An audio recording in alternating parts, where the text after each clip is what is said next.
Anybody? Feel free, guys. I actually had a friend who did something incredible like this. He was jogging a long time ago. He was jogging Mm-hmm. at about 5 a.m. in the morning, Mm-hmm. still dark.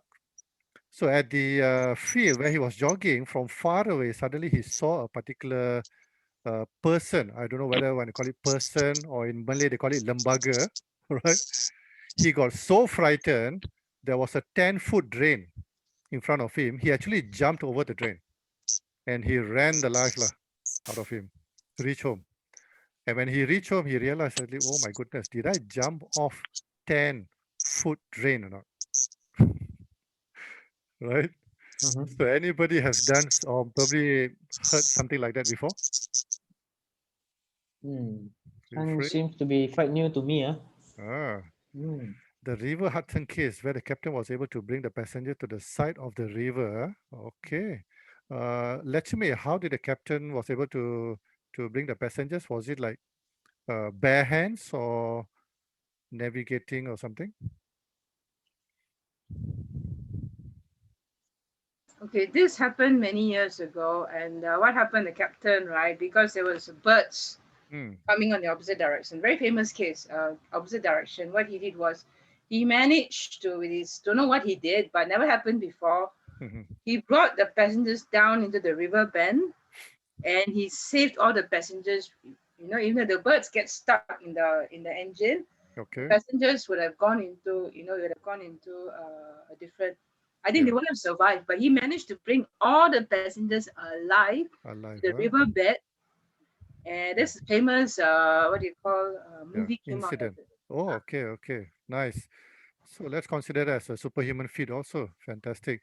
Yes, Emily. That's what we are talking about. The hysterical strength is actually an adrenaline rush. But what causes the adrenaline rush is the one that we are going to consider today. Because today we are going to find out what empowers you, and especially last year when we went into pandemic, we heard a lot of terminologies. For example, being resilient, being agile, and all that were thrown in our social media. Today we are going to see how can we go into the mindset of being an agile, being how to say adaptive to the situation. I'm more interested of the how rather than just the concept of it. All right. That is what we call the hacking of the subconscious mind. Okay, let's go further very quickly. So what's the difference between conscious mind and subconscious mind?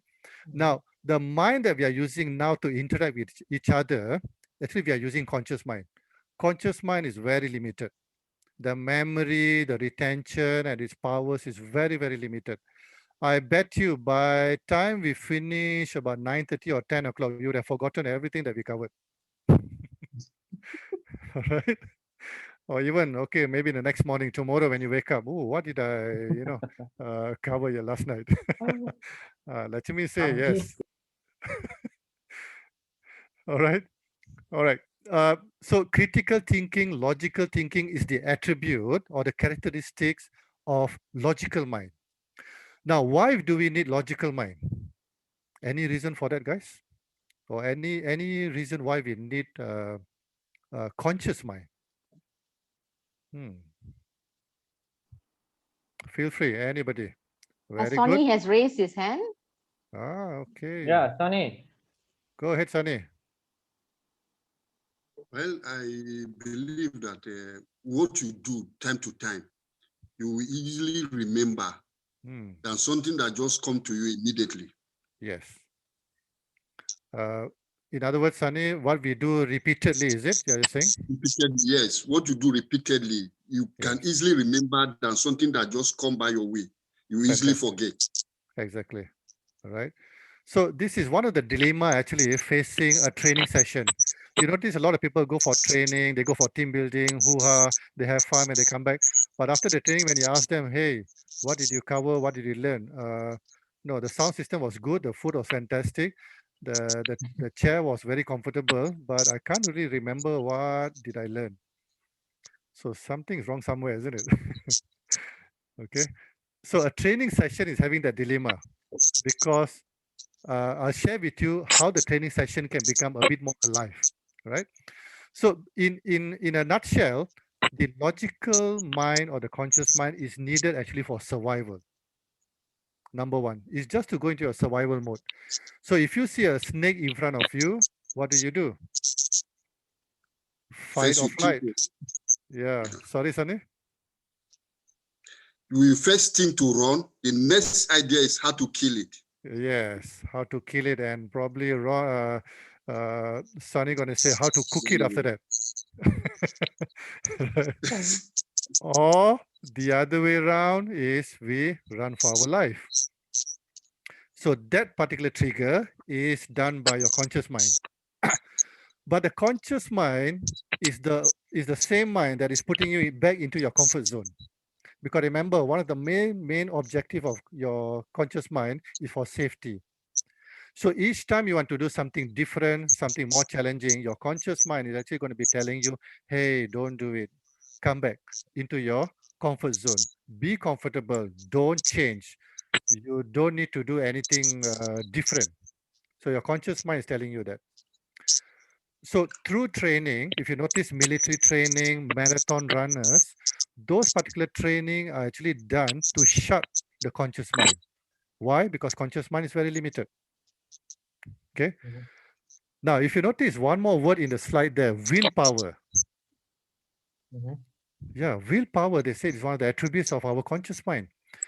Now, that's the funny thing. We thought our willpower is, something which is long lasting or great. Not really. It's actually short lasting.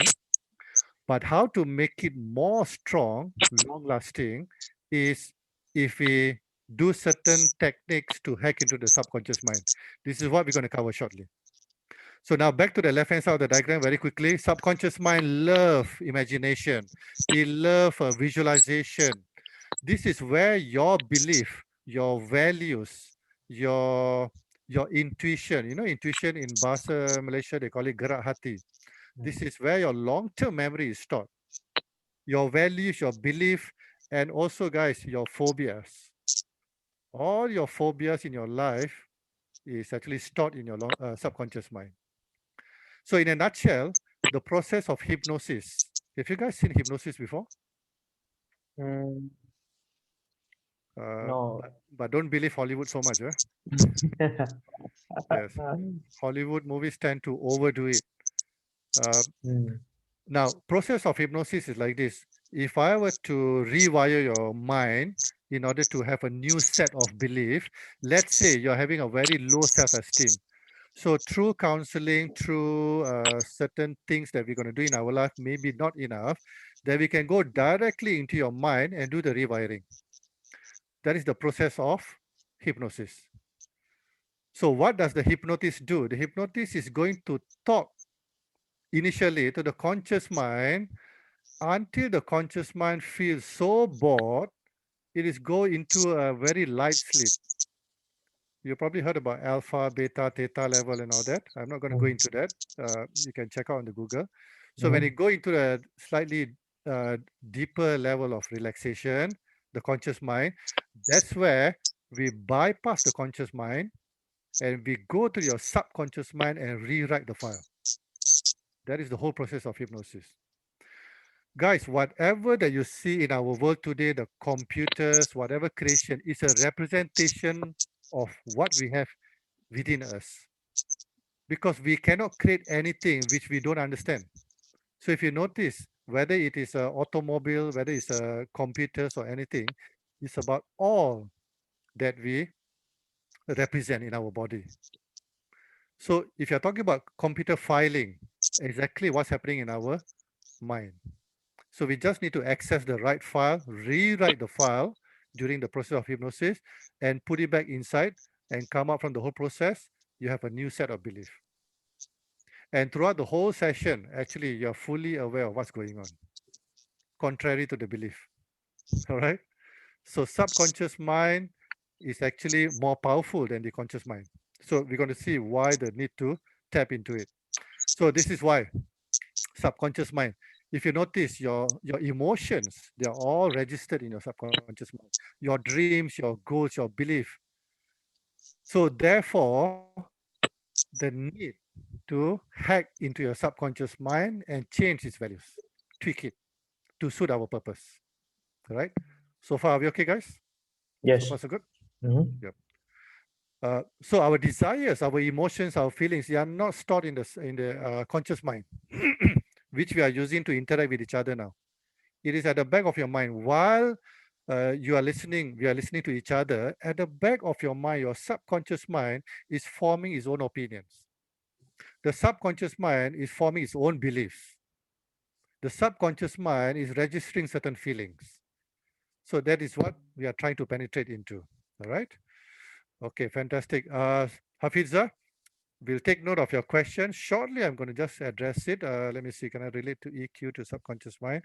Uh, IQ to conscious mind. It's a good question, Siti. Can I just rephrase your question to a slightly different way? You guys heard about the left brain and the right brain, right? Mm-hmm. Yep. Okay, so generally we see our left brain is more what? Technical or artistic? The left one. Anybody can remember or No idea. no idea? I'm Okay. also looking at Arvin. Arvin also looking at me. No worries at all, guys. Yes, correct, Arvin. Left brain is more technical, right brain is a bit more artistic. Fantastic. All right. Okay. So when we talk about IQ, intellectual quotient, it's actually more on the your left brain. When we talk about emotional quotient, the EQ part, is actually your right brain and certain elements of your left brain, the technical part also. But majority of it is on your right hand side. So it is not so much about the conscious mind and the subconscious mind. Okay. So why I'm telling this is that your left brain and the right brain component, it is not connected to your conscious mind or subconscious mind. Your conscious mind exists in both sides, the left brain and the right brain. Your subconscious mind also exists in the left side and also the right hand side. Mm-hmm. Only things is in a slightly different dimension. I just want you to understand that way. Will that be okay? Mm-hmm. All Yep. right. Fantastic. Okay, come. So now, emotions. I'm trying to avoid all the semantics of the brains and all that, but just one simple one. Our emotions come from amygdala. This amygdala is the one register all our emotions, which is going to release certain adrenaline or cortisol to do some action, right? But what activates amygdala? Aha, dang, dang. This is going to be the secret for tonight. This culprit, this thing, which is called reticular activating system, we're going to put a nickname to it today, RAS, RAS. RAS is the one you're going to be very interested in order to do any changes in yourself. Let's see, what is RAS all about? Have you heard about the story of Aladdin and the magic lamp? Yeah. Okay. Okay. So Aladdin found the magic lamp, rubbed the magic lamp, genie came out. So genie said, Master, you release me, therefore I give you 3 wishes. What was the first wish? If anybody found a magic lamp, what would be your first wish? My first wish is to have another 10 wishes. Oh my goodness. Save it for the last part, lah, that one, James. You are a greedy fella. All right. My version, probably he say, I want wealth. All right. But then genie is not from the world, from the physical world. It doesn't understand the concept of wealth. So it's going to be a bit more specific. Okay. Yes, Taha, something about mind reading. We'll come to that about mind reading shortly. Okay. So Taha say his wish is about mind reading. Second wish, maybe you want a good health. Again, you have to be a bit more specific with the genie. Which part of the health that you want to cover, right? And then the third wish is what, like James mentioned, to have another 10 wishes, right? Okay. The genie that we are talking about now, frankly, a lot of legend, a lot of folklore, a lot of stories, they are sort of like based, to me, they are based on reality. The legend of Pinocchio, the art of actually reading facial recognition, the Aladdin is actually sort of like representing your mindset. The genie is actually your subconscious mind. Your subconscious mind, which is waiting for your command in order to execute something. So, if you are, let's say, running a marathon, let's say you're just starting to run a marathon, you running for 10 kilometers. Okay. For a newcomer, after you're running about 5 kilometers, you know what's your mind going to start telling? You say, oh my goodness, 5 kilometers already. So how now? Shall I proceed? Then you see one fella at the roadside there, 93, drinking teh ice limau, And then Tempted lah, tempted. tempted. Then your conscious mind at that time telling, oh, you for what lah? No need lah. Stop lah. For what? Enough lah. Enough lah. For what? What am I trying to prove? The guy is enjoying that. Okay, stop. Okay. So at that time, your conscious mind was overwhelming your subconscious mind. Subconscious mind never had any opportunity. Okay. So your short-term willpower took over. The willpower to drink teh ice limau. So the genie is the one that we are looking for now. If we can tap into this genie, oh my goodness, you are going to become like all the successful people. For example, guys, we talk about, let's say, Tesla. Now, who is the founder of Tesla? In fact, actually, I think Tesla himself is the founder, only recently been, very much marketed by Elon Musk. Elon Musk, right? Okay. Now, Elon Musk, between you and Elon Musk, what's the difference? Has he got Elon 15? Musk is very rich. Very rich, okay, financially. So if I take another rich man, I'm going to ask the rich man, why aren't you like Elon Musk? Why are you not creative? Why are you not creating something superb? Because financially, it's the same. But why that person is not like Elon Musk? So what's the difference between you and Elon Musk? I'm talking about in terms of real essence. Does Elon Musk has a different brain than yours? Yes. Sure. He got more neurons in his brain, is it? Yeah, that too, but also because he has something that we don't possess right Like now, what? which is he has trained his mind to work non-stop. I mean, like he says to work like 40 hours a day for a normal person. For him, it is like 80 hours a week. Okay. So why? He is able to control his mind in order for him to allow to work more than the normal people. Fantastic. So he probably conditioned the mind, or maybe he's violently passionate about his goal. So therefore he's working for 40 hours. But if you are also really passionate about something that you want to do, can you also work maybe longer than him? Possible? Are you handicapped? Are you mentally out? Are you, sorry to use these terminologies, are you physically challenged? Are you mentally not able to think? Are you having less neurons in your brain than him? No. No, I don't think so. So what makes a difference? Procrastination, laziness. So back to our mindset lah. Yes. Exactly. So he believes himself. Let me say he believes himself. So we don't believe in ourselves. We have been tricking our mind all the while. Like you have just said a few sentences before that our mind is trained to stay in a comfort zone. Exactly. And like in a survival mode. So it does not allow us to do anything that put us under stress. Okay. Exactly. So in other words, we are holding ourselves back. Yeah, in other words, sort of like our conscious mind is still much more commanding the subconscious mind, still strong. So Guhan mentioned that he put his subconscious mind in a full use. Fantastic. There's also another way. So what I'm trying to stress is that, guys, there's no difference between you and the super achievers in life. The only difference is the mindset. That's what we want to cover today. And the mindset is the genie.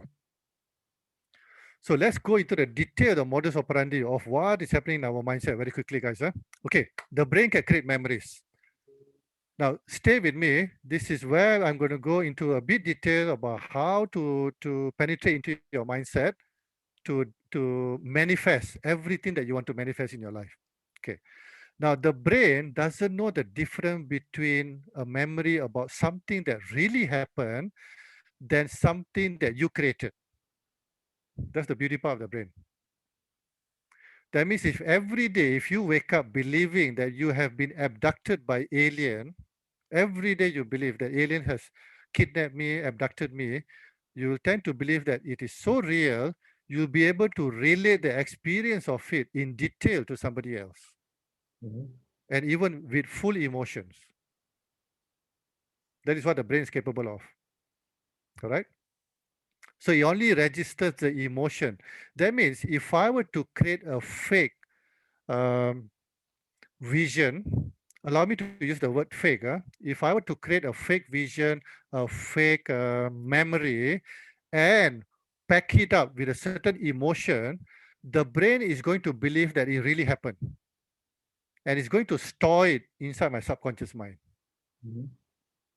So far, are we okay, guys? Yes. Okay, fantastic. I'm sure some of you all really have come across this scenario where you know somebody didn't do something, but the person really believe he did it. Because why? The person wants to believe that he have done a certain job or certain task, but you know very well the person didn't do. But when you talk to the person said, "No, I really did it, sir." And the person can even demonstrate emotion, cry, and saying that, "Hey, I actually really did it."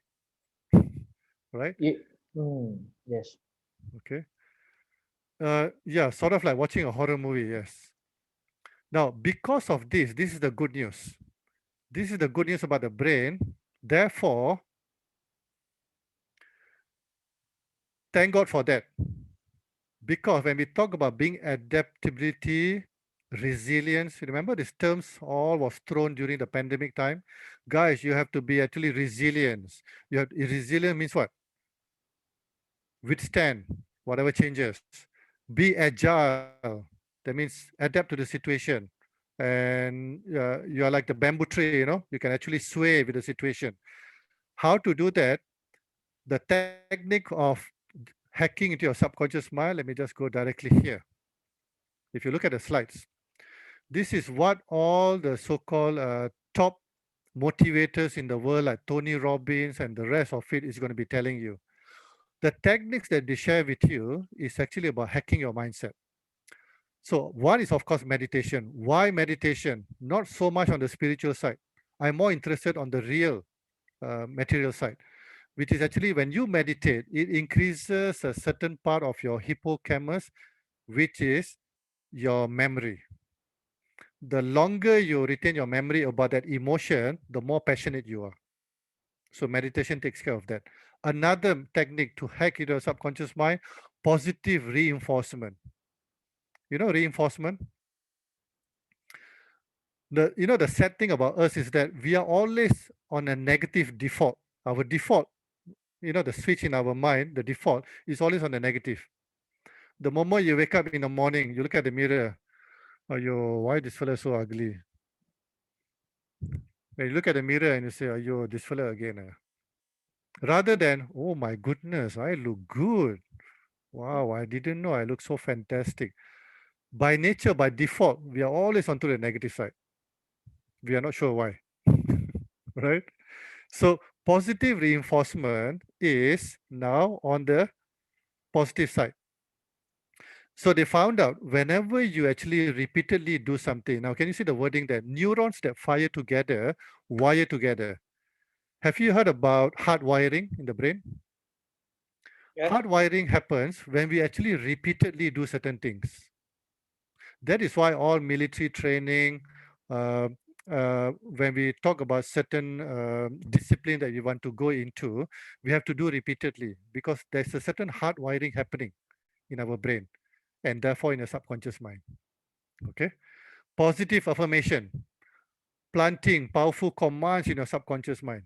Your subconscious mind is actually waiting for command. The genie is always waiting for a command. Tonight, when you go to sleep, I want you to experiment this. Send a command to your mind. Talk to your subconscious mind tonight. So, for example, if I want to wake up by 6 o'clock tomorrow, I need to send my daughter to school too. So I'm gonna send a command to my subconscious mind. You know how does the command sounds like? Not a request, not a request. Command. You say, Harjit, wake up at 6 a.m.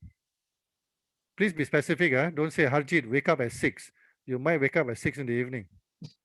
It's a good one, yeah. Yeah. Be very specific with the subconscious mind. Harjit, wake up 6 a.m. Don't make a statement like, Harjit, can you please wake up at 6 a.m.? It's not going to work. Okay, that is a request. Subconscious mind doesn't entertain requests. Subconscious mind needs to be commanded. Okay, so positive affirmations, put it inside your daily life. Visualization, remember, subconscious mind will love visualizations. So if you want a Ferrari next year, hey, why not?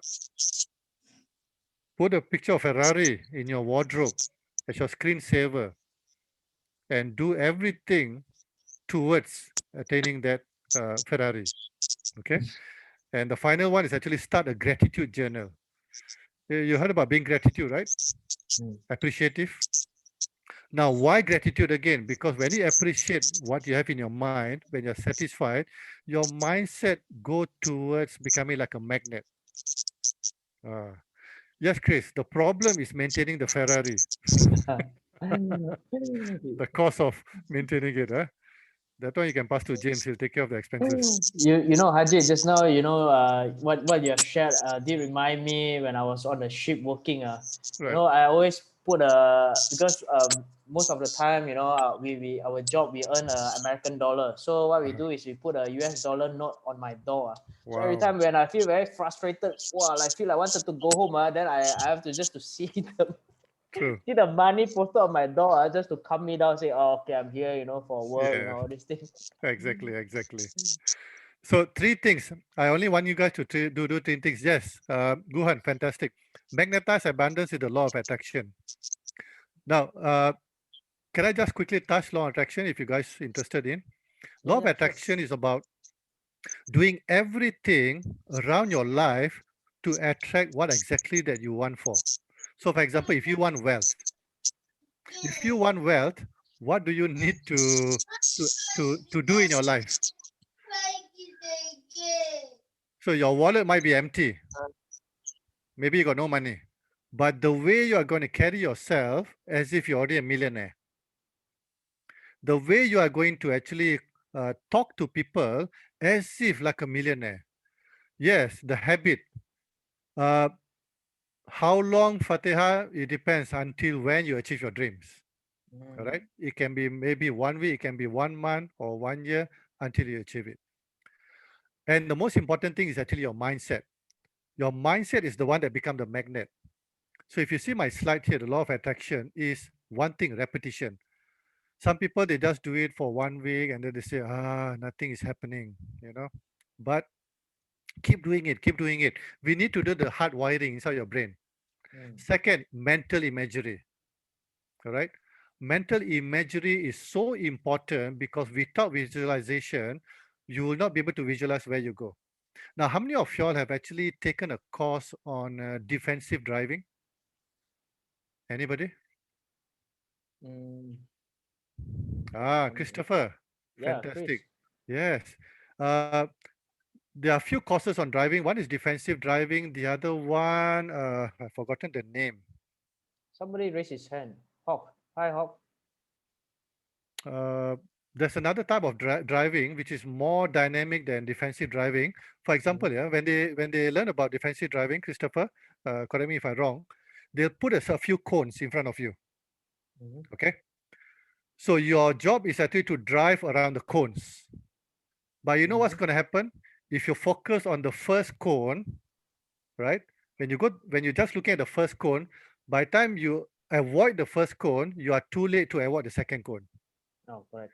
So the instructor is going to tell you the secret of being successful in driving through the cones is don't look at the first cone.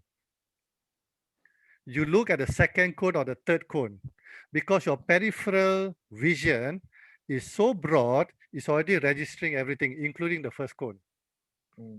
So guys, if you want to pass your so-called defensive driving, this is one of the tips. So in other words, mental imagery. Yes, exactly. So don't look at the first cone, second, third, or fourth, or even the last cone. There you see how your reaction, it becomes so automatic, you go around the cones. Look at the intensity on the face of those who are running 100 meters, 200 meters. Look at the mental imaginary, the focus. They are not bothered about the gun point. the gun that's going to be shot. They are not bothered about the spectators, whether it's one person or the stadium is full, but they are imagining themselves finishing the line, mental imagery. Okay, and of course the third one is the type of emotion. What are you uh, packing inside in that particular goal? So that's why people talk about being excited. All right. So these are the three things that we notice that is applicable in your law of attraction. So far so good, guys. So this is what I'm talking about. Herbian learning is all about uh, neurons. Okay, repetition. In other words, when you do repeated things in your brain, your neurons get wired together, right? So, and probably you have heard about cancer. One of the methods to actually to reverse cancer, uh, of course, the mainstream medicine, they will not tell you that you can reverse it that way, but the doctors are going to tell you that positive reinforcement, positive thinking, it actually helps in suppressing cancer. How? Because when your mind is now on the positive note, it's actually releasing certain what chemicals in your body, which is working against those mutations in your body. That's how you recover through positive reinforcement. All right. If you see the testimonial of one the person from stage 4 diagnosis, okay, and all through positive reinforcement. Okay, so far so good.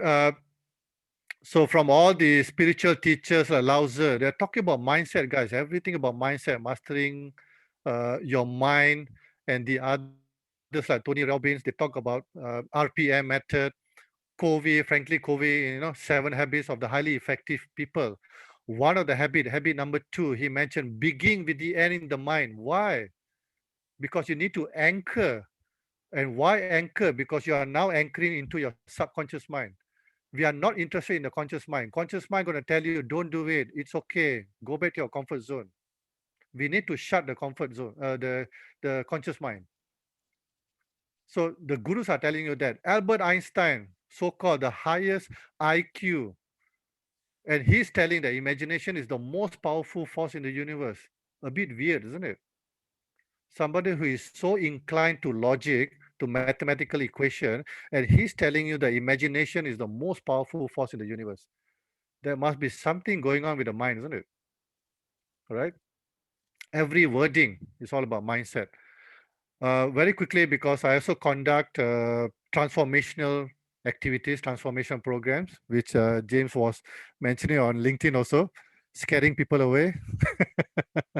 James, uh, glass walking, fire walking, um, arrow bending, and breaking the arrow sessions. These are all actually to break your conscious mind so that it goes into a new belief system and new values into your subconscious mind. I'll give you an example what's happening during the fire walking session or glass walking session. When you are asked to walk on a broken glass, now how do you feel? When somebody tell you, James, go walk on a broken glass. I must call my insurance agent first to ask I already paid my premium before walk. Make sure your premium is all paid. Cannot wear shoes. Sorry, Christopher. Tak boleh tipu-tipu. All right. Sam is coming soon. The next session. All right. So you know what's going to happen to your mindset? Your mindset has been told that don't play with glass because glass is dangerous. It cuts you, isn't it? So that's called logical thinking. So your conscious mind is keep on telling you, no, don't do it, don't do it. Now, don't worry about the glass walking or fire walking and all that. It's all physics actually. But don't worry about it. But the most important is, are you able to take the first step? That is the most important part. Because when you take the first step onto the charcoal or the glass, your conscious mind doesn't know how to register that particular act. Imagine you're walking on a broken glass, but your conscious mind has been told that do not walk on broken glass because it's dangerous. But now physically you are going against it. So when you are walking, you are going against your conscious mind. Your conscious mind doesn't know how to process that particular act. So it goes into a vacuum state. When it goes into the vacuum state, that's where the subconscious mind is awakened. The subconscious mind is like the genie. He suddenly came out from the bottle. Master, tell me what's your new values now. While you are doing the fire walk, while you are doing the glass walking, that's where we actually input the new affirmation, reinforcement, new values into you. That is how we open up the file. So when you, by the time you finish the fire walk, by the time you finish the glass walking, suddenly you'll be sort of like, you can see the faces, of the people. They are like in a trance, they say, oh my goodness, did I really do it? Mm. They actually finish with new values. So these people, later on, when you ask them to take up new challenges, change and all that, they easily able to do it. That is the whole secret about transformation activities and all that. Okay. So once a while, guys, sometimes just do something which is taking you out of your comfort zone. But again, guys, don't do silly things. Like don't go and jump out from the building and all that. Roller coaster is fine. Okay, all right, fantastic. I know in between there's a lot of questions coming along. Uh, Let me see. Sunny, yes, you learn a lot about the state of mind, how to use your mind. And Sunny and everybody else, the first thing we need to do is be aware of your emotion first. That is the most important step. Once you know what emotion is going through, then only you know what to do, isn't it? All right. Okay, fantastic. I think more or less this is what I wanted to share with you guys about hacking into the subconscious mind. Are we going into our Q&A session now, James?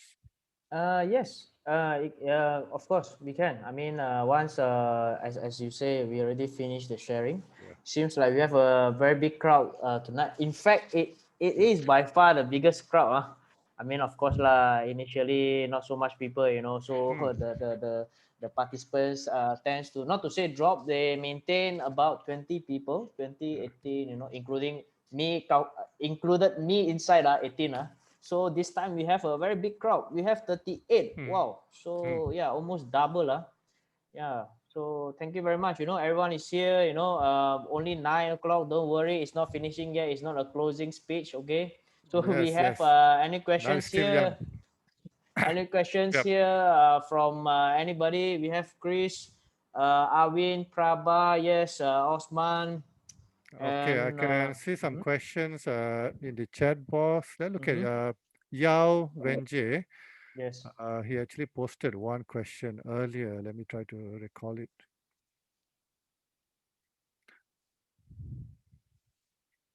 I Yao is. was actually I wanted to ask, since just now you were mentioning about the subconscious mind, do you Hmm. think that there will be anything related to religion and some belief as well? Like, some people tend to believe a lot of things whereby, I mean, it's really out of the context of the religion, but Hmm. somehow they just believe because saying things like being very procrastinated, or at the end of the Yeah. day they maybe it's not very official religion. Maybe they believe, like Chinese lah. Chinese a lot of believe. They believe feng shui, Yeah. Taoism and all. Some of Yeah. them are, not to say not true, but I don't know. Maybe you can comment a little on that as well. Yeah. Sure. Sure. Sure. Basically, we know all the founders of Mm-hmm. any religion, they always stress on visualization. They stress on the mastery of the mindset. Why? There must be something. There must be a real powerful reason for it, isn't it? And they stress on meditation. Why meditation? Because meditation is one of the most effective way to silence the conscious mind. The conscious mind is like a monkey. Now itself, while you are engaging in this session, about 60 to 70,000 thoughts are appearing in your mind now. You're only physically here, but your mind is all over the place, all over the universe. You're probably thinking, what am I going to do tomorrow? What am I going to eat afterwards for supper? Blah blah, so many things and all that. So, in order to connect with the divine, you need to suppress the conscious mind, the monkey that is jumping up and down. And the process to do that is actually meditation, Mm-hmm. right? So this is how the so-called spirituality or religion is connected to all this mindset also.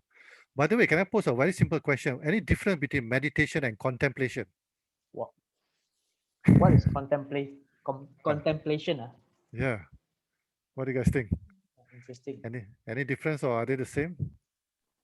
Meditation is an act to recede the mind. Contemplation is an act to confuse the mind. Oh, wow. Okay. Okay. Interesting. Yes, Oh, sir. fun. Meditation. I'm contemplating to meditate. Okay, that's a good one. That's a good one. And Dr. Prabha, nice to have you here today, sir. He's our master in meditation too. Oh, It's actually like driving a car. Looking at the car is just meditation, but driving the car is contemplation.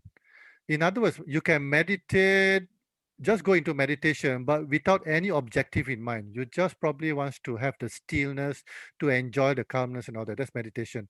Contemplation is a bit more active. You want to contemplate onto something.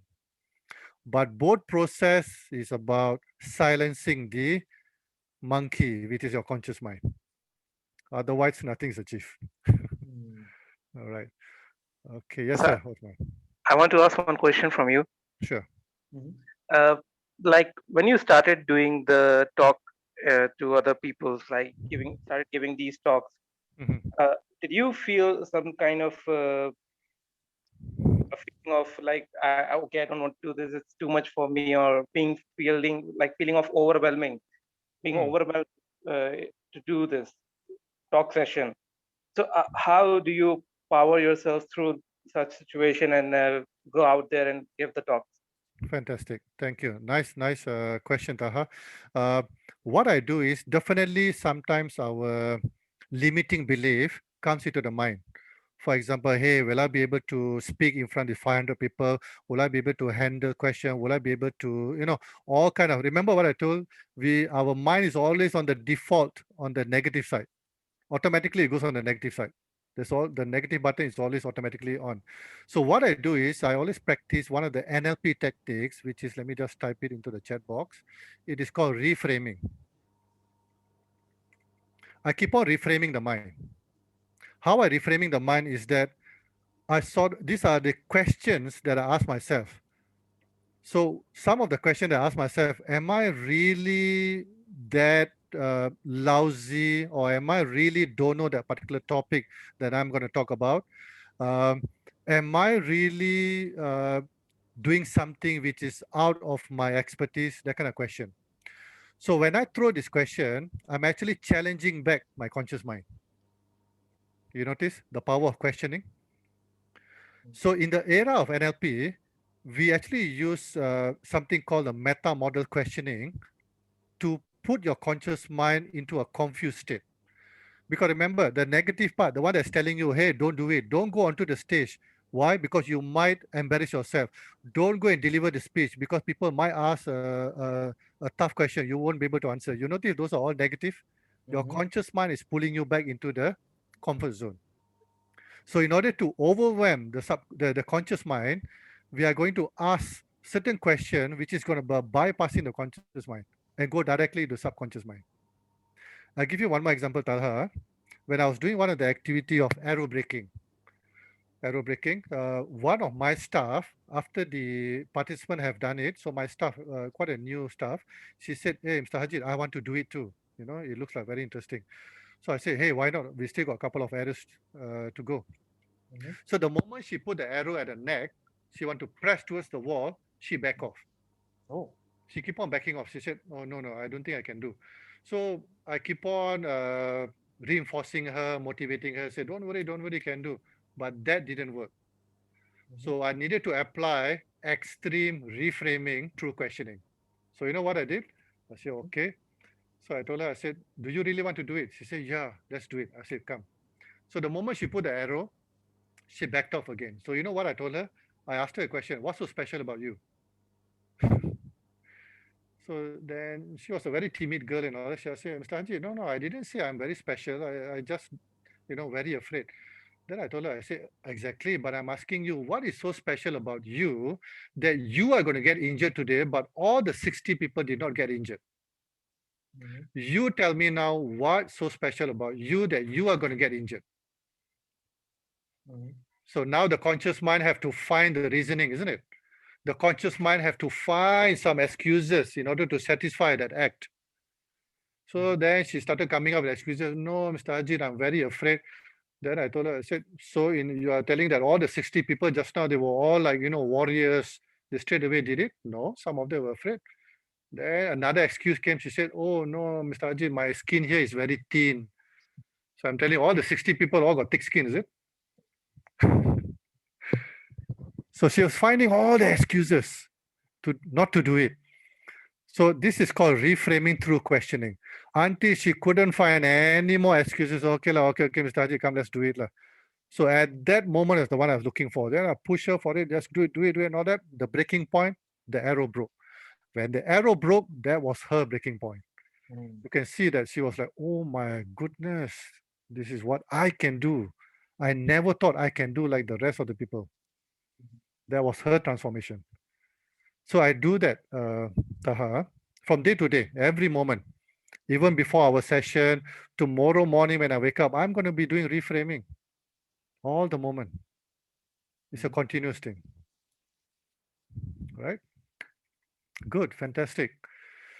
What else? Any more questions? There's a lot of questions. I'm just afraid I'm missing out some of it. Can I take one question by Fatiha? Yes. If someone is suffering from depression, anxiety, how can they control subconscious mind? Okay, let's do a bit of reframing here. We can't control our subconscious mind, but we can command the subconscious mind. Your mind is yours, but sadly, you are not able to control it. The moment you can really 100% control your mind, you already reach the super guru level. So, but we can command it. So if you're suffering from depression and anxiety, let's find out the root cause, why the depression. Okay, guys, come. Let's talk about pandemic situation. Why do people go through depression during pandemic? Any reason? Well, there are two cases. Obvious cases is one, if they lost their loved one from the virus itself. The other one, if they don't lose their loved ones, they might lose their jobs. I mean, yeah. So financially and emotionally, both. Exactly. Yeah. So if they have gone through the loss of one of the family member, that caused the trauma, and that trauma is registered in their subconscious mind. Remember, emotions is going to be registered in your subconscious mind, and that's very permanent, very strong. The other thing is the fear of uncertainty, because pandemic situation, right? The fear of uncertainty itself, extreme emotion, again back into your subconscious mind. So there's one particular technique that you can do to actually to switch. In NLP is called, can I just type it in the chat box? Yeah, sure. It's called pattern interrupt or mindset interrupt. First again, you need to be aware first. Hey, am I really fearing something unnecessarily? Why am I feeling depressed? Why am I not able to sleep at night? You just need to be aware of it. After that, you start interrupting your pattern, your mind, by visualizing. Remember the 3 steps I mentioned just now? Visualize, repetition. One more is what? Anybody can remember? One is visualization. The other one is repetition. There was a third component, emotion. You need to have emotion. Okay. This emotion is going to be the positive emotion. So I want you to, at that time, visualize a moment where in the past you have achieved something, a beautiful moment. Everybody has that. Lock your thought to that particular moment. Now, repeatedly, because at that time, your mind is going to fly again. It's going to start thinking about all the negative thing happening, isn't it? Bring it back. It is sort of like a meditation. Okay, bring it back. Again, think about that wonderful moment that you have experienced before. Within 1 or 2 seconds, your mind is going to fly back to the trauma. Bring it back again. Remember what I told about repetition? Keep repetition, keep doing it, keep doing it. You're going to have a hard wiring in your brain. When the hard wiring happen, you will notice tomorrow you're going to find it is easier to think about the positive. because the wiring is done there. So the three things is the key secret to overcoming your anxiety or your stress. Let me just repeat. One is visualization. Third is actually, second is repetition. And third is your emotion. These three steps is the one in NLP they call anchoring. Like the ship, James should know very well about anchoring. When the ship is about to sail, take away the anchor. Yes. But when you want to stop, throw the anchor down. Anchoring means you're locking a particular moment in your life with a certain emotion. When you're able to lock that, you created a certain switch in your body. You can create physical switches. Like my switch, whenever I feel down, whenever I feel demotivated, whenever I feel like low self-confidence, my switch is I make three moves. Let me just demonstrate to you guys. I'll make this move like 1, 2, 3, just 3 times. Even now itself, I'm having a surge of power. Now that is my anchoring. Now why that is my anchoring? Because that was the same movement I did 17 years ago before I did my first firewalk during the Tony Robbins session. Yes. So until today, it is still my anchor. It is still my switch. If I were to go and do presentation in front a huge crowd, yes, you're gonna have a butterfly in your stomach. You're gonna have elephants dancing everywhere. You are not going to be like superstar, going to be up there natural. No, you need to invoke your anchor, your switch. So at the back of the stage, I'm going to be making these three moves. When I make these three moves and all that, I invoke my switch, thinking about the super incredible feat that I did 17 years ago. 17 years ago, I walked on fire. So what is talking about 500 people or 1,000 people? Can you see how we hijack our mind? That is called anchoring. That is called creating the switch. Okay, would that be okay? Sorry for the bit long-winded explanation because it needs to go through the proper process. Right? Okay, what else? Any other question, guys? James, can you help me to see if I missed out any question? Yeah, sure. Let me have a look. Yeah. Other than that, feel free, guys, enable your audio. Yeah, you can. Yes, you can switch on your audio and ask if there's any miss out. Yeah. No problem. Don't feel shy.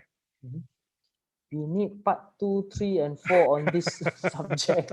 Yes. Okay, It is interesting. truly a wide subject. It's interconnected to a lot of aspects in our life.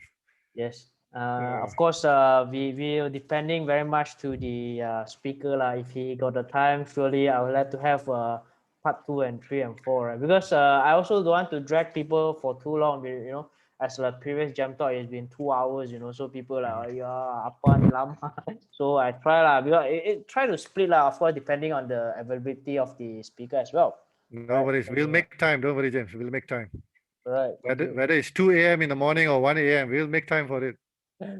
Wow, one more, Wenjie always have a question very long one, must read slowly.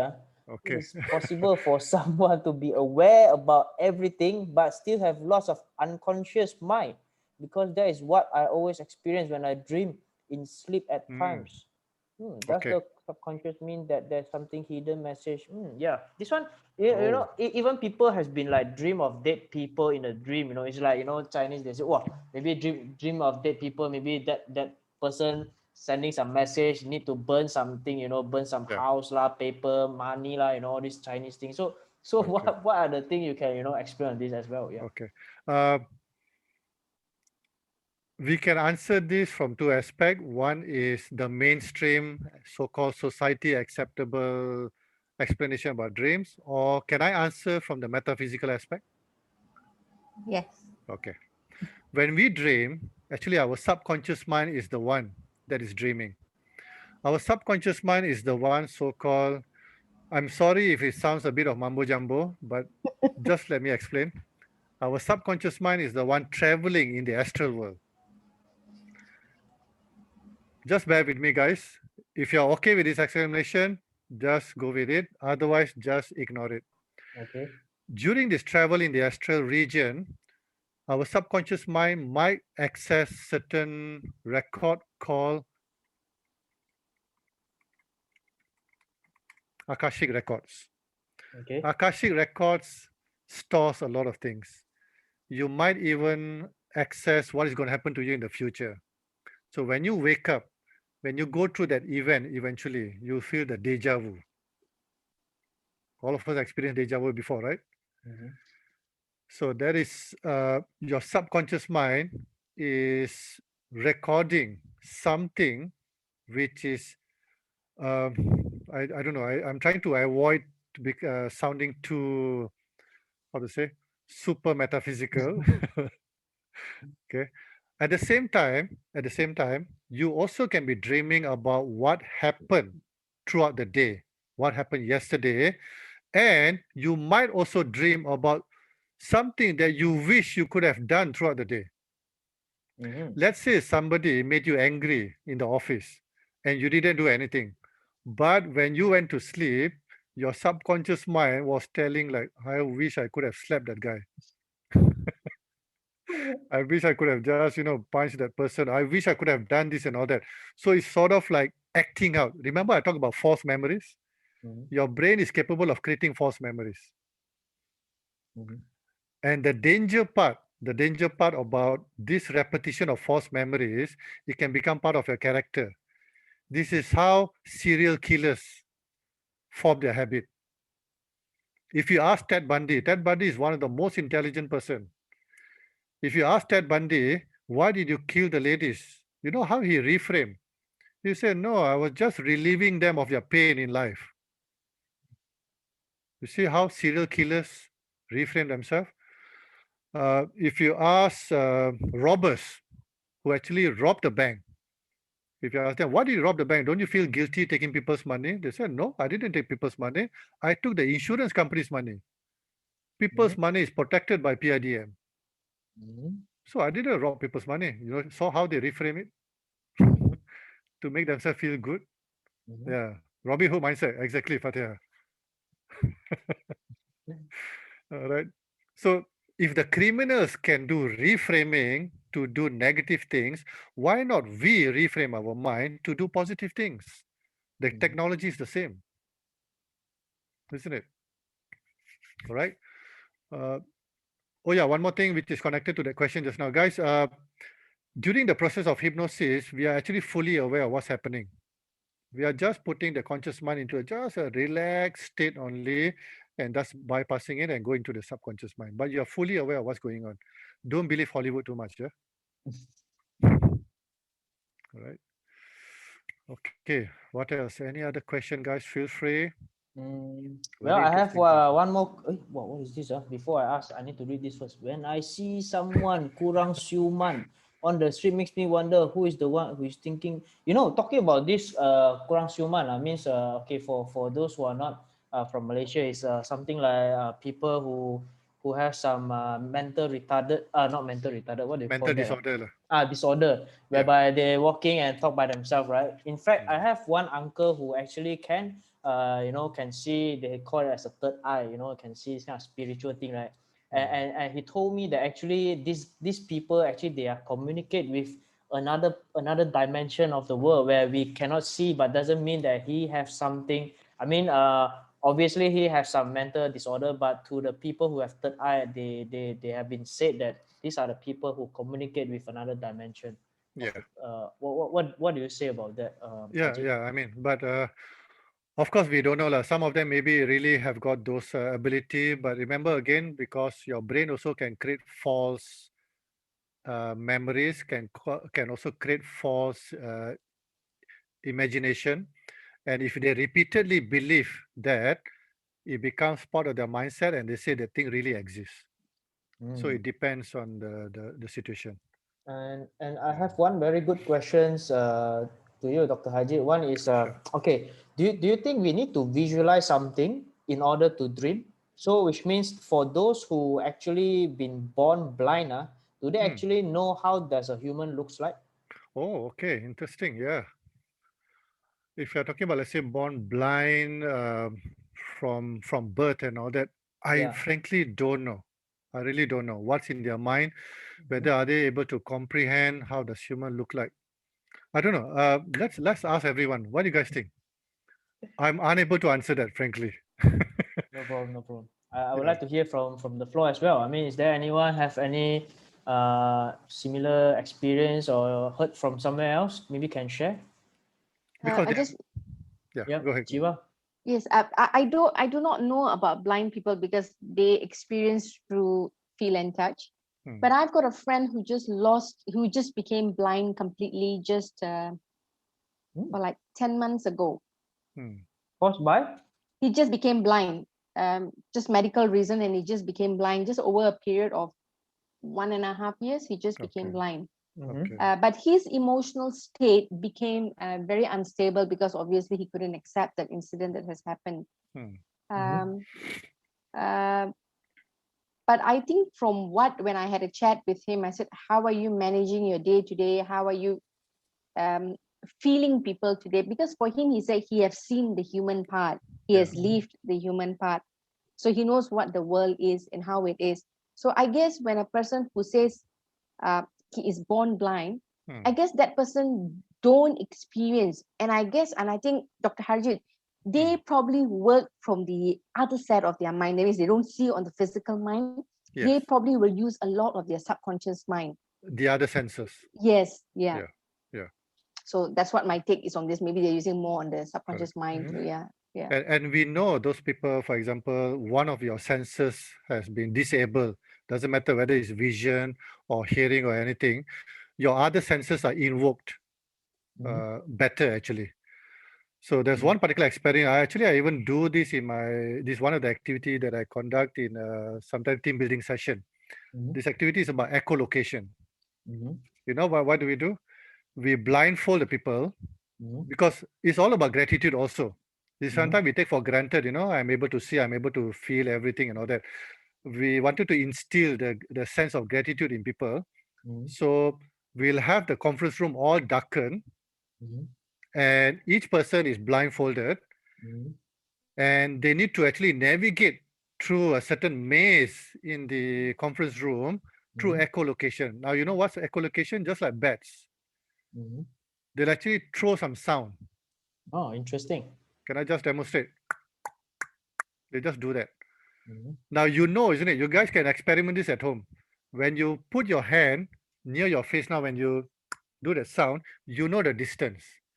And when you put further away, it's also sending you the signal when you do that echolocation that that object is further away. So they notice that when they are blindfolded, their other senses become more invoked. And that is an amazing, discovery of one of our subconscious mind too. So our human consciousness, our human being is able to adapt, provided we give ourselves opportunity, right? Because there's one guy, I think if you guys have seen this documentary by Stanley about superhuman. So one of the character was actually echolocation. He was like a Batman. He's a blind guy. He walks on the street. He keep on making that sound. So he can actually navigate his way so comfortably because he know the object whether it's near or far. Interesting. Yeah. So, is there anyone else have any more questions? I like the I have remarks. a question. Yes, Mabel. Hi, Mabel. Okay. Actually, I just logged in not too long ago. I just got home, so I'm not sure if anyone asked this before, and I'm not sure what have you shared before. But I'm really interested in this subconscious mind thing. So actually, I have attended a hypnotism class before, and then towards the end of the session, they did past life something. Past life regression. Yeah, past life regression, and I didn't do that, but I have a friend. Okay, he never attend this kind of hypnotism session before, but he told me he believed in past life, and he said that in his past life, he said what he did is just he do meditation, emptying your mind, and he can see his past life and previous life, and then he can even tell me that his past life is a general and he has a few concubines, that kind of thing. So I'm like, just now you mentioned about mind alteration is like something that this is just a the pieces that I got logging in. So could it be something that he just make up? You know, I don't know about, like, I don't really truly believe this lah. Like through hypnotism, you can see your past life kind of thing. Yeah. Could it be, like you say, we make up with our mind? Okay. Very, very interesting question, Mabel. I'm going to have a bit of dilemma to answer this. You know why? Because it's going to be overlapping a bit on the religious side, because we do have certain religious belief that there's no such thing as past life. There's no such thing about reincarnation. So I don't know how. There is an explanation, but I don't know whether to proceed with the explanation or not. Actually, he's a Buddhism. He does believe in past life lah. Yeah. So I'm not sure how accurate it is. I mean, like, say if you want to speak from the very scientific term, what do you think? Yeah. Okay. Dr. Harjit, it's okay. We are all adults here. Okay. Speak freely, okay? Fantastic. Thank you for the permission, sir. Okay. All right. For the benefit, okay, Sikhism, Hinduism, Buddhism, of course, they believe in reincarnation and all that. Now, in hypnosis, if it is done in a very deep trance, that means you can be taken back even beyond your birth time into past life. So they call it past life regression. But those who are intending to do past life regression with any hypnotherapist, guys, please be very, very careful, because please read the credential of the person, making sure the person is very experienced, not a novice or newcomer and all that, because bringing you back into the past is not something. You see, the reason why God doesn't allow you to remember your past life, there must be a reason. Now you are going against that, so be very, very careful of that. Okay, so that can be done. If you are really interested about past life regression, please read about Dr. Moody's. Let me just type it out.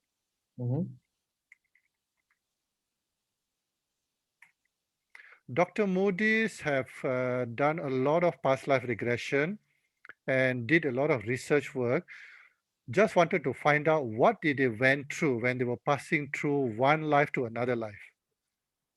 All right. I may not have time to go into the details, but it's going to be so shocking to you. Please read about it. Right? Yes. So please read about Dr. Moody's work about past life regression. And what Mabel mentioned just now is very interesting. Be very careful again, because your mind is able to create false memories too. Okay.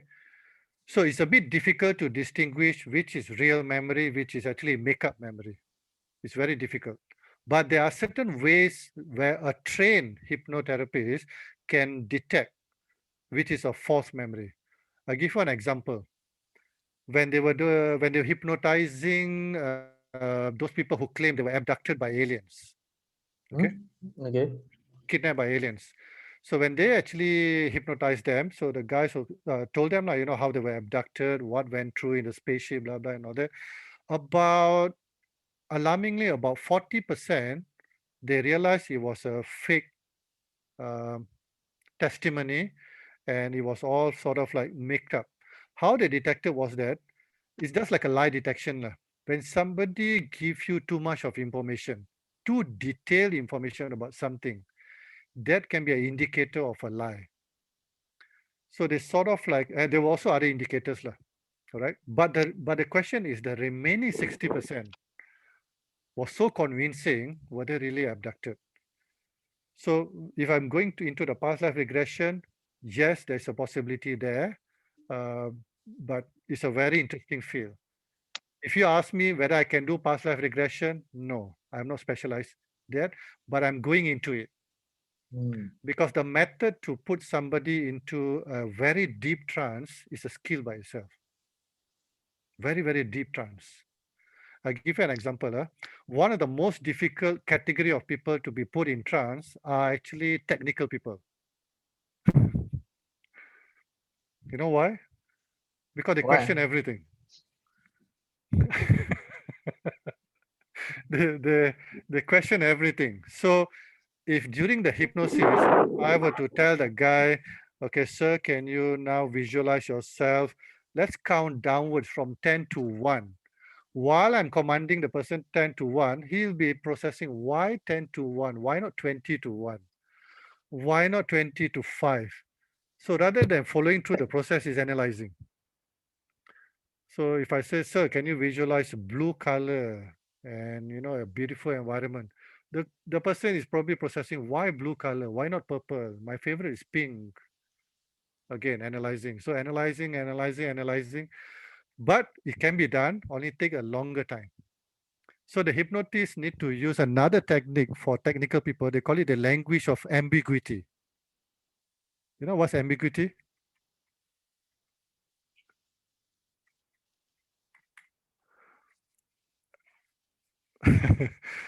Ambiguity means vagueness. Technical people hate vagueness. When you talk to technical people, you need to be specific with them, right? But suddenly in a hypnosis, when you're vague, ambiguity, they cannot process. So when they cannot process, you're overloading the conscious mind. The conscious mind just is thrown off tantrum. All right. That's where we actually can access the subconscious mind. I'll give one example how we use language of ambiguity. We'll say, can you, I'll give you one of the questions that I did just recently. Can you hear the joy of your heart beating? Can you feel the reaction that is going on through your mind? Now, technical people have a bit difficulty to process that. So we keep on overloading them with these commands until their conscious mind becomes so tired, so bored, it lets go. When it let go, that's the moment that we are looking for. So that's called bypassing the conscious mind. All right. So I hope I answered that, Mabel. Yeah. Sir, I had a question in the chat. I guess it wasn't noticed that when we are talking to ourselves, some people have that habit. Is it, are we engaging with our conscious mind, or is it the subconscious mind that we are talking to? You mean talking loudly, is it? Yeah, talking loudly or talking within ourselves, like we normally have some conversations inside our mind. Yeah. I guess most of the time, I think we are talking to our subconscious mind. For example, you just came out from a building where somebody scolded you, and we come and say, oh, why did I allow that guy to scold me? That kind of thing. You're just venting out your frustration, but you're addressing to your subconscious mind. Yeah, in a way. I have another question, Dr. Harjit. Yeah, sure. So like talking to our conscious mind and subconscious mind, when is the best time for us to hypnotize ourselves? Which means like talking to our subconscious mind. When you say time means a particular time of the day, is it? Yeah, I mean like because when we are awake, it's very hard for us to hypnotize ourselves. I mean, I think like you say like you say just now, you talk about our mind are capable of creating false memory or making us feel, So like you say just now, people can talk themselves to when they're doing the negative thing, like as if it's so right. So why not we talk ourselves to do positive thing, say something, affirmation, good things about ourselves. When we believe in ourselves, definitely we will behave differently. Right. So which means we need to talk to our subconscious mind, because conscious mind is the one that you analyze a lot. So how do you bypass our conscious mind to our subconscious mind and talk to them? And when is the best time for us to talk to them? Talk to that subconscious mind. Okay, in terms of the timing of the day, any time is suitable, but I'm more interested on the environment. One most important thing is that, guys, all hypnosis, actually, contrary to belief, all hypnosis are actually self-hypnosis. If I'm hypnotizing you, actually, you are the one putting yourself into a hypnotic state. I'm only a moderator. So before any hypnosis session, normally the hypnotist will ask the permission. One of the principles of hypnosis is that you must get the permission. So I'm going to telling Mabel, can I have the permission to put you in a relaxed state of mind? If you agree, that means we proceed. Now, who is agreeing? you are agreeing to be put into a different set of mindset. In other words, what I'm trying to say, you cannot force hypnosis onto somebody. All right.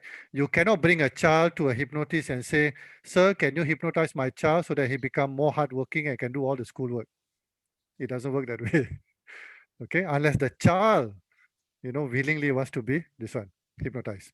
So now back to the question is that when is the best time is if the environment allows you to put the so-called conscious mind into a very relaxed state.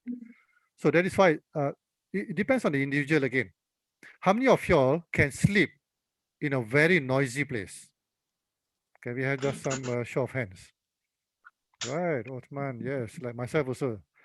The noisier it is, the more you can sleep, isn't it? Hmm. Like my late dad, when he goes to sleep in front of the TV, the moment he slept off already, we off the TV, he'll wake up. You say, who off the TV? Right? Always have the TV and music blasting when Yes, sleeping. because If not, that cannot. correct. That, Memang cannot sleep. that's Wake up only when the TV all switch off. correct. Because the TV is the white noise that we need, to put Correct. into a hypnotic state. It's balancing the mind. Yes. So back to the question, Mabel, it depends individual to individual. Some people they can go into even meditative state in a very noisy environment. Some people need quietness. So it depends. And by the way, guys, we are always jumping from one state to another state all the while. We are never in one particular state of mind. After this session, you're going to be jumping into another state. Tomorrow morning when you wake up, you're going to be jumping into various state of mind. We are always moving from one state to another. Right? We have some question here. Wait, I think this question, Noise. James, multiple Yeah. split personalities, that one first. It's Which from one, Talha. He's talking about multiple split personalities. The Mhm. mental illness, what can we do to avoid it? Multiple spirit personalities. Talha always Okay. have a lot of challenging question. Very nice. I like. I think what Talha mentioned is bipolar situation. There is a particular case that I want to share about bipolar, but I'm trying to avoid names lah. Okay, let's see how it is. I need to twist the story a bit. You know why? Because some of the audience know who I'm talking about. I don't want to raise any emotion sentiment. Just give me 1 minute. Trying to think about how can I twist the story a bit. Okay. Okay, back to the question. Bipolar, the mental illness, what can we do to avoid it? Okay, good.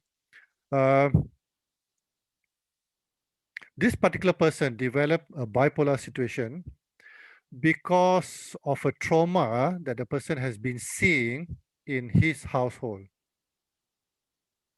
Something was happening in the family, and it was certain abuses going on, certain abuses going on in the family, and this particular person could not stand it and snapped into another state. Why? Because deep inside, the person was so angry about the abuses that was going on in that family. It was between a certain husband and wife. And one fine day, that suppressed feeling, that suppressed anger snapped. It overtook the nice personality that he normally radiates. And that actually is a bipolar. So when we talk about split personality, it's always because of some extreme emotional dissatisfaction that's going on. So if you talk about Jekyll and Hyde, I mean, we know those are novels, legends, and all that, but we know Jekyll and Hyde is always around us. We know people who can just switch like that, right? Personalities. But why do they switch? Because deep down inside, there's a certain uh, tremendous emotion that they're suppressing. And when they cannot withhold that anymore, the lava needs to come out. The explosion goes. That's why they actually develop the bipolar. But so sadly, what happens is in hospital, they treat it with drugs at the moment. Okay. It was a very sad scenario. I can't go into details, but that is what happening when people develop bipolar actually. a lot of extreme emotion dissatisfaction. That's why parents, please be very, very careful.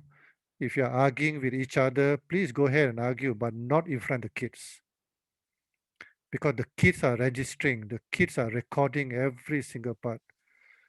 They may seem okay with it, but they are going through the trauma. And when they grow up, either they become what they saw, remember, conformance, acceptance of the environment, or if you're lucky, they go against it. That means they tell themselves, I don't want to become with that person, therefore I'm going to improve. But it also can happen that, oh, if that is allowed, it's okay, I'm going to become that person. That is the danger. So be very careful, guys. Huh? Yeah, putting on the mask, exactly. True. Right? Yeah, but because sometimes, you know, personality at home and at office, you have no choice, you know, because some of the people with certain position in a corporate world, even job like mine also, we really have to have two personalities. You have no choice, you know, friends is friends, you know, when at work, you really have to be very clear, draw a clear line between the rank and files and all these things. Yeah. Sorry to correct that a bit, James. Our personality, we don't change. We only change the roles that we play only. How about borderline personality, Dr. Harjit?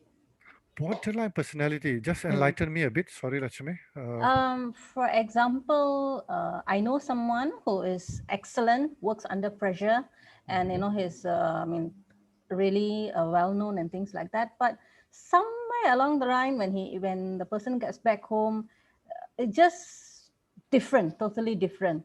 But you know, also on his own, you know, doing everything on his own, everything is excellent. It's just like the roller coaster ride to understand between lines is so difficult, very painful. Okay. Very, very painful. Yeah. And is the person a young person or elderly? Elderly person, but it's been there like for very, very, very long. It probably, how I studied the person is, it could be something like PTSD that triggered the person, and you know that personality split, and then into borderline personality as the person grew into career and everything. Yeah. So that part of it. Yeah, true. You see, PCST, the post-trauma that people go through and all that, is always because of some reaction of emotional trigger that happens inside them. Now, I'm not a trained psychologist, so if you ask me to find out what causes it, I may not be able to give you the explanation because psychologists are more trained in that. But being trained in NLP, now the difference between NLP and psychology is this. Psychology will try to understand what causes the so-called behavior. Triggering point. So-called triggers and all that. NLP is not so much interested in the root cause of it, but NLP is more interested about, hey, I know some techniques that can rectify that. NLP is not going to delve so much into the past and trying to find out.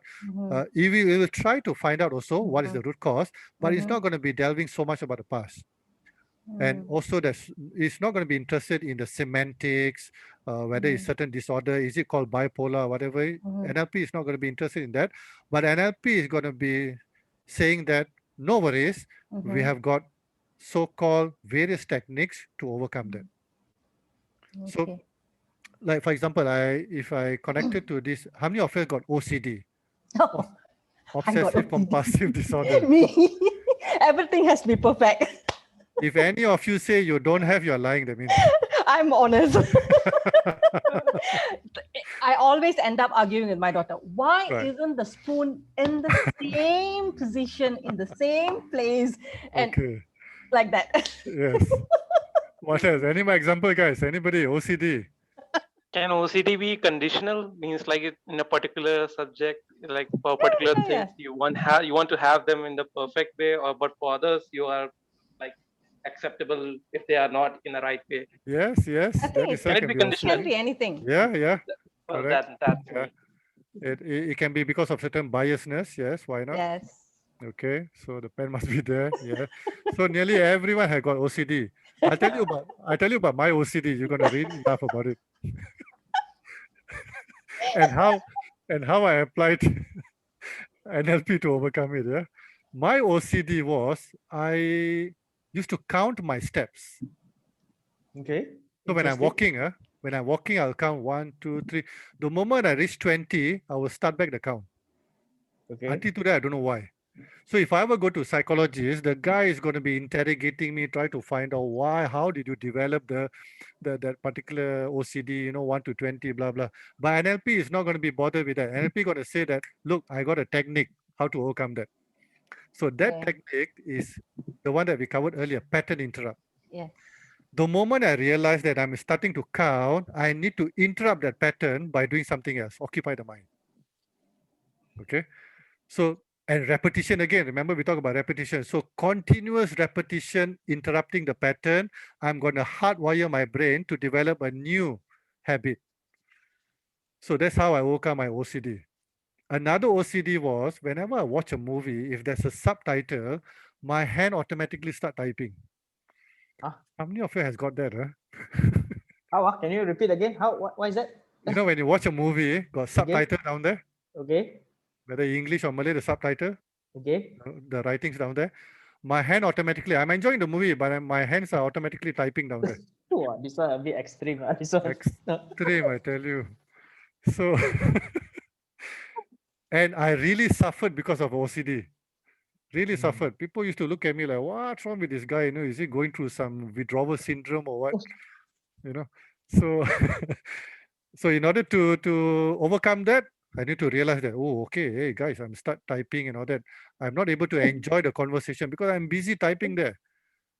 So the first thing I started interrupting the pattern. I started, very simple. I started holding a pen. Hold a pen, hold a cup and all that. So that prevented me from typing and easily overcome. Pattern interrupt again. All right. Okay, good, nice, fantastic, interesting question we got today. No, don't worry, Raja, it's not recorded. Don't worry. Any more question, guys? Anything about the world of NLP, feel free. Haji, I'm thinking if you have any, like video or photos of you doing those kind of arrow thing, the fire, you have those kind of. Got I've got. Do you guys want to see the glass walking? Yeah, of course. Yes. Without slipper, Without slipper. Without slipper, definitely.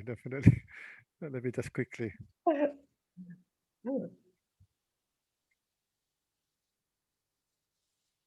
Wow, already start asking about some business collaboration. How much is Dr. Harjit consultation? Oh my goodness. Okay, guys, I'm just going to show you this video.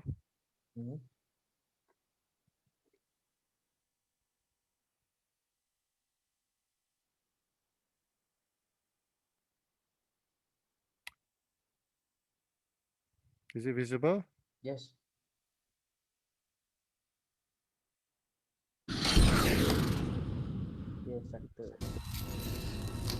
Can you hear the sound, right? Yes.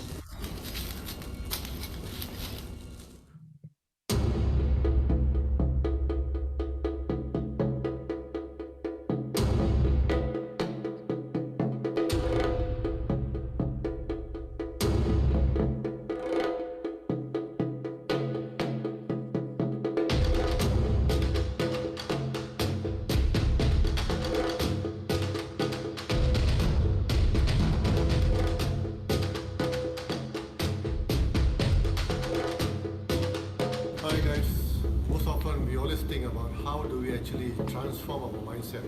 How do we actually change our belief system? How do we change whatever the way that we are thinking? How do we come out of our comfort zone? Well, today this is what glass walking is all about. We are here to transform our mindset while doing extreme activity. This is how you actually reformat your mindset. This is how you change your belief system. And this is what happens at the end of the glass walking, when a person is truly transformed from an ordinary person to extraordinary. And please do not try this at home.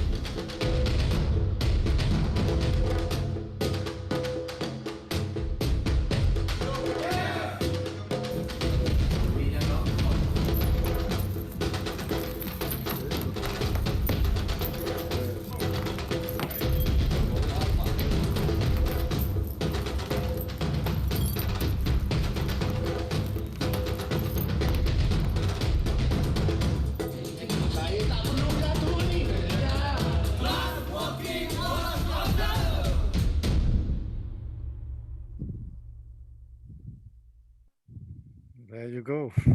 Very nice, very nice. Scary, is it? You see, Arvin mouth already open, Actually, at the end of the glass walking session, does the feet bleed, Anna? No, Or nothing. it won't? No, you don't. It won't. Zero injuries. Actually, it's all physics. Don't worry about it. I see. You see, your question itself is your conscious mind is asking. Your conscious mind wants to go back to the comfort zone. Is it safe for me to do that? Right? So that is what we are trying to overcome the conscious mind. But that's also because we are programmed to think like that, right? Glass hurts. Exactly. So the objective of the program is to change your programming. So which means by changing that programming and walking through that glass walking or fire walking, right? Yep. So does that mean that you are changed on the spot already, or it will take a few more practice when you go home?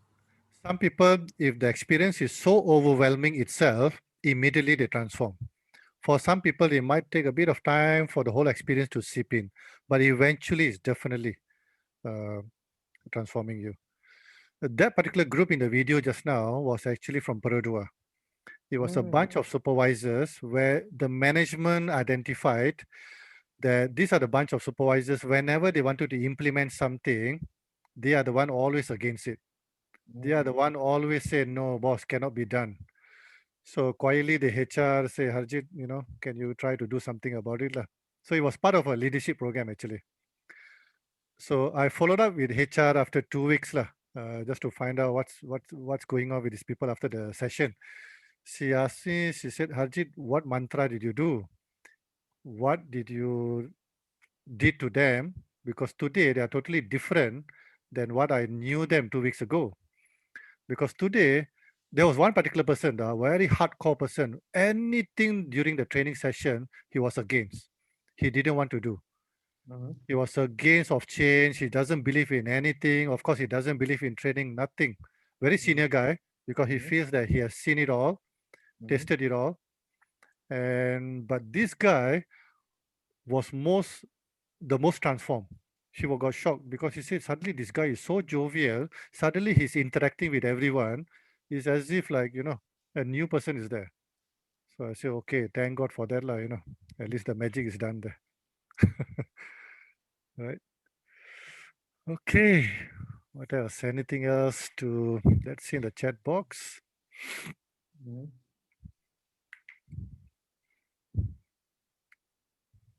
Let me just share with you one particular situation that happened in. I was doing a leadership program, but the client requested that during the night session, it was an off-site training. During the night session, Haji, can you just do sort of like a stress relief kind of session? Maybe a light sort of like hypnosis, just to put them in a deep, relaxed state and all that. I said, okay, fine, we did that. There was one senior lady, the whole session took about 1.5 hours. This is after dinner. At the end of the session, we couldn't wake her up. Oh, okay. She didn't want to be back to her conscious state. So of course everybody got panicked because we were trying to wake her up. She didn't want to wake up.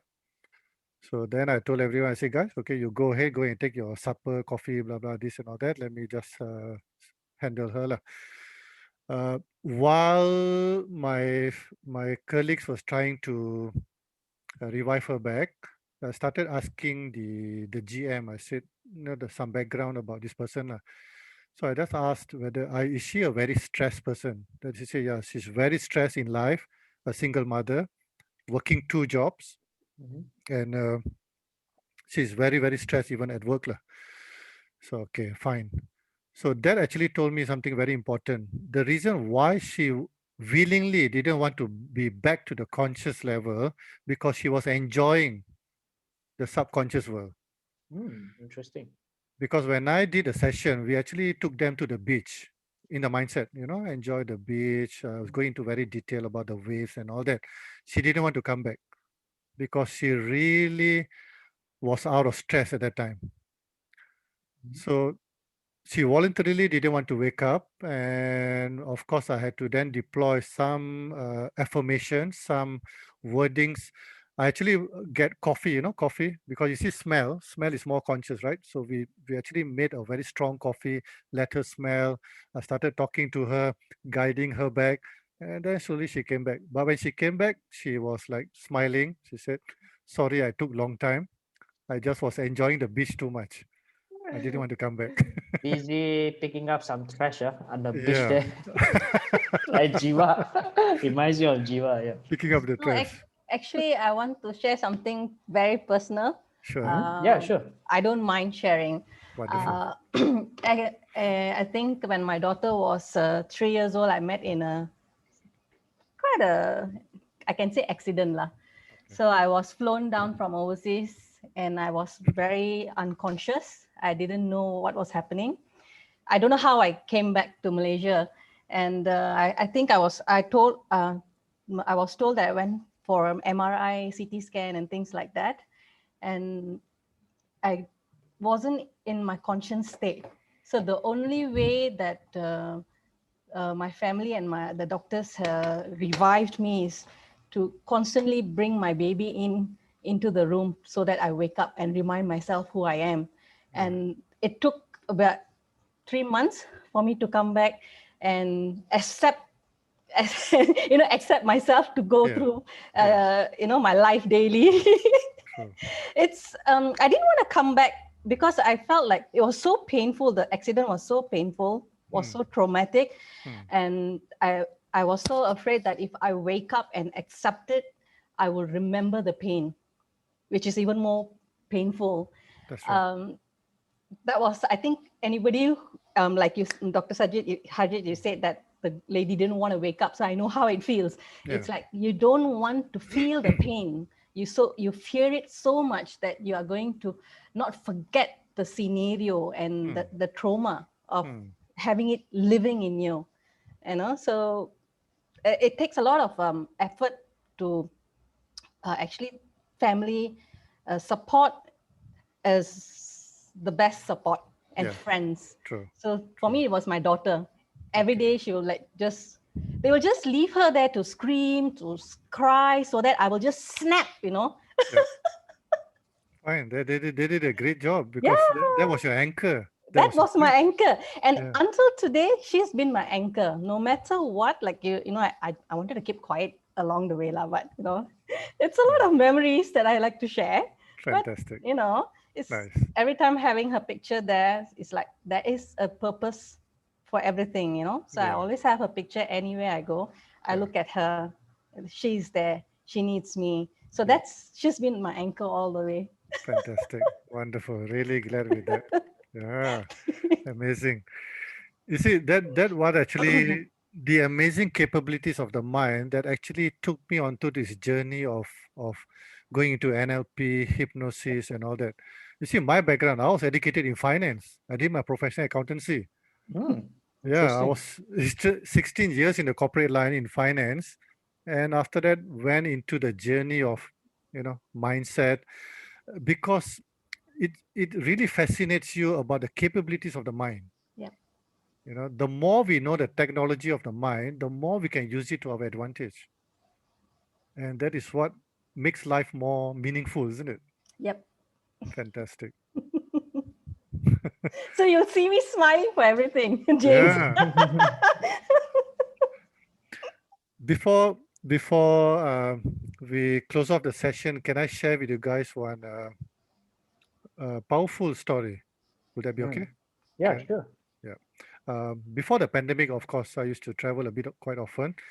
And after landing in KLIA, normally I take the Grab to come back home. One day, the Grab driver, an Indian guy, he was talking a lot throughout the journey. He was talking a lot about planes, about airports, and all that.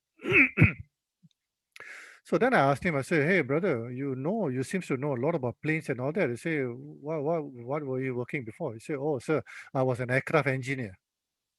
So I said, okay, that explains. I said, then I said, why you driving Grab now? He said, I'm one of the few thousand people that was laid off by Malaysian Airlines. I say, oh, okay, fine. So then he continued talking. And then suddenly he said, sir, can I share with you something? I said, please go ahead. We have got 1 hour on the road. Okay. So he said, sir, one day, when I reported to duty, reported to work, we have these administrators or the, what do you call that, schedulers. Because aircraft engineers, sometimes they are grounded to take care of the planes on the ground. Sometimes they are in the air also. So when he reported to work, the administrator told him last minute that your flight is now changed from this particular flight to the other flight. So he got so angry with them. He was so annoyed, he went back to the administration. He actually threw his tantrums. He scolded them. He said, you guys are last minute suka-suka hati. You simply change people's schedules and all that. Okay. So you guys don't know how to do job. He really scolded them, All right. Now his girlfriend was also a stewardess. So he didn't have time to tell her that his flight has been changed. And normally he tells his mom also and his parents that whenever there's a flight change or different destination. So because last minute change, he didn't have time. So he went into the new flight. Fine. So throughout the flight, this aircraft engineer, they have to go into the cockpit to do some inspection. So when he entered the cockpit, one of the pilots say, hey, bro, you heard the news or not? Then he said, what? He said, hey, one of our plane is missing. So the guy he said, plane missing? What do you mean by plane missing? How can a plane go missing? He said, don't know, it's just off our radar and all that. They're still trying to figure out which plane missing. He said, okay, fine. He, just brush it off. Went back to the cabin for a while, rested. Then he had to go back to the cockpit again after a few hours to do the inspection. This next time, suddenly the pilot told him, he said, bro, they managed to identify which plane is missing. Then he said, why? Which flight? Which plane? They say it's actually our plane, Nation Airlines plane, MH370. The moment he heard the flight name, MH370, he collapsed there. He just collapsed. So they got panicked. They brought him out and started asking, say, bro, what happened? Why? Is anybody on the plane, any of your relative? Please let us know so that we can, trace the authorities, let them know, blah, blah, and all that. So he just said he couldn't talk at all. So he said, just leave me alone, just don't bother me. So when the plane landed back to KLIA, he immediately drove back home. Now, when he reached his home, he noticed a lot of cars around his house. He noticed it was his uncle's car, relative's car, and all that.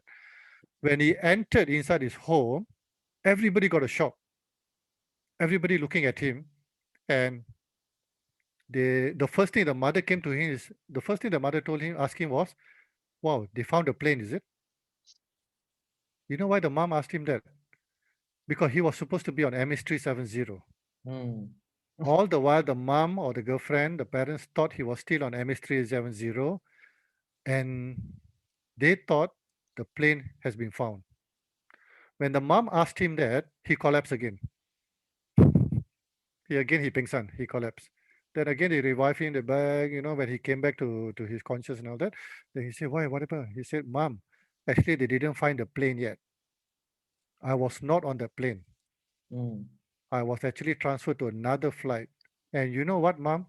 I'm standing in front of you. Now, I'm telling you the story. My hair is standing now. That guy, the Grab driver, when he was telling me the story, he was trembling. His tears was coming down, until I have to tell him and say, bro, just park at the side. When you're okay, then we continue the journey, He was like trembling. So he told his mom, he said, Mom, the reason why I'm standing in front of you now is because they changed the flight last minute. And you know what, Mom? I went back to the office and I really threw my tantrum. I really scolded them. I really maximum told them that they don't know how to do their jobs and all that. And Mom, because of them, I'm standing in front of you. So from that day onwards, he told me that, sir, I'm so different today because I look at things in a very different perspective. I reframe my mind because I believe everything that happens in my life because the universe allowed me to go through a certain journey. And now, if I were to meet an accident my car suddenly have a car tire punctured or somebody knocked into my car, I believe because there's a reason for it. Maybe another bigger disaster is waiting for me. Yes. So he keep on reframing. He said, and today I'm so jovial. If I eat in a restaurant, the food is lousy, fine. I will just eat and be happy and be merry. Anything that happened in my life, I believe that's the reason for it. He became a totally changed person. And that is extreme reframing, guys. So I just want to share with you guys that, sometimes the universe have got certain reasons to operate in our life beyond our understanding. Very true. Yeah. So Agree. try not to grasp everything logically. Sometimes beyond us. Like in Bahasa Melayu, they say there's always a hikmah di sebalik kejadian, isn't it? Betul. Yes. All right. So thank you so much, everyone. I really, really, really enjoyed the session, interacting with all the fantastic people today, guys. Thank you, Dr. Thank, Harjit, Ms. Giwa, Thank you and so James. much. thank you. Hope we Thank have another you. Thank you, session Dr. again. Harjit. We really enjoyed your session, actually. Yes. Yes, very Thank you. enjoyable. Last Thank you so minute, much. James. Yes. In fact, I mean, a lot of people came in, which new faces here. Yeah. So we have a lot of people here. Thank you very much for attending as well. And yes, I would like to have one question to you, Ajit. This question has been asked by a lot of speakers as well, which is if you have one superpower, what would that be and why? Ayo. Very So tough now, question. Never really thought of that. yeah. So what superpower you think you would like to have and why? Why would that be? Frankly, James, I wouldn't want any superpower because I'm very contented with what I have. Seriously. I'm not Okay, kidding. this is Yeah. a good one. All right. Yeah. Yeah. Okay, thank you Yeah. very much. He Thank will you. be Professor X from X-Men. Wow, okay, this is a good one. Guhan, I think he just read my mind or something. One of my media guys, they just created a short video of me, and he put inside the video, "I'm Professor X from the X-Men," and exactly that's the line, Interesting, interesting. Oh my goodness. Okay, All right. guys. All Thank right, you so guys. much. Thank you very much. We here already ended the Jamtalk. All right, officially ended. I'm gonna start the recording now. All right. Thank